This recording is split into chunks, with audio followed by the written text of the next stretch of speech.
Il s'agit d'une question d'actualité.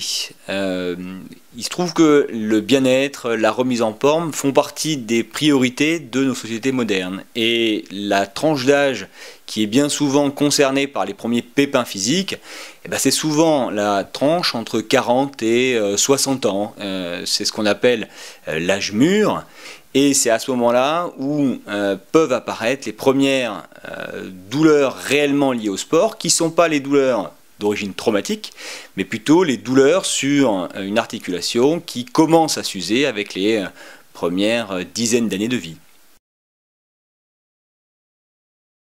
Bien sûr que non, dans la mesure où les douleurs du genou sont une pathologie extrêmement fréquente, ce qui s'applique pour une génération, je dirais, d'âge mûr, peut parfaitement s'appliquer chez le sportif intensif, beaucoup plus jeune, qui va justement sursolliciter son articulation et qui va probablement avoir de manière un peu plus précoce des douleurs et une prise en charge qui seront à peu près équivalentes à celles que l'on peut avoir lors d'une reprise du sport sur un âge supérieur à 40 ans.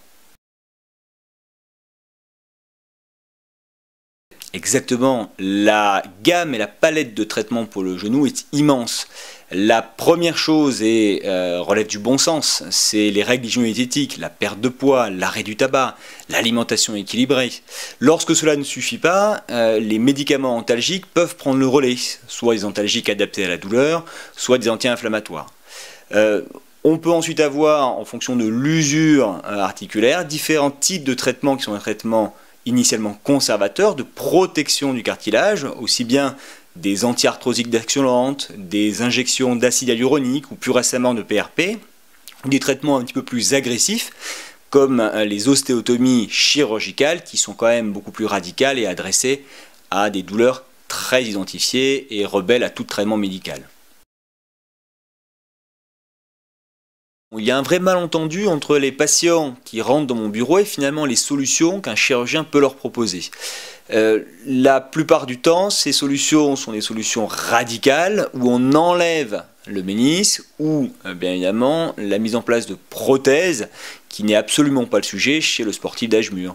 Très longtemps, on a considéré que le ménisque, qui est cette espèce de structure en forme de croissant, qui est un petit peu le matelas ou l'amortisseur du genou, on a bien pendant longtemps considéré que cela n'avait aucun rôle de protection sur le cartilage, et dans les années 80, on a enlevé à tour de bras des ménisques sans penser aux conséquences véritables que cela pouvait avoir. Et si les résultats à court terme étaient relativement satisfaisants, on a vu apparaître des arthroses chez des sujets relativement sportifs qui sont devenus beaucoup plus sévères qu'en cas de préservation méniscale, ce qui nous a rendu beaucoup plus prudents sur la prise en charge méniscale, d'autant plus que l'usure du ménisque, au même titre que l'arthrose, peut tout à fait être prise en charge par des traitements dits chondroprotecteurs, c'est-à-dire protégeant le cartilage ou protégeant le ménisque.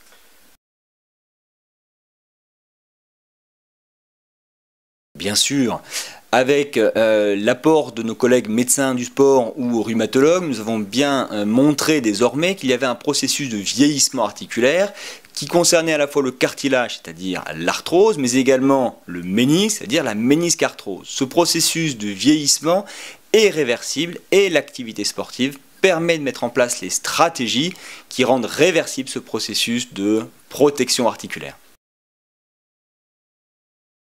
Faites du sport, vous ne regrettez pas, le genou vous le rendra bien. Made for Sharing, Paris 2024, la promotion du sport, c'est essentiel.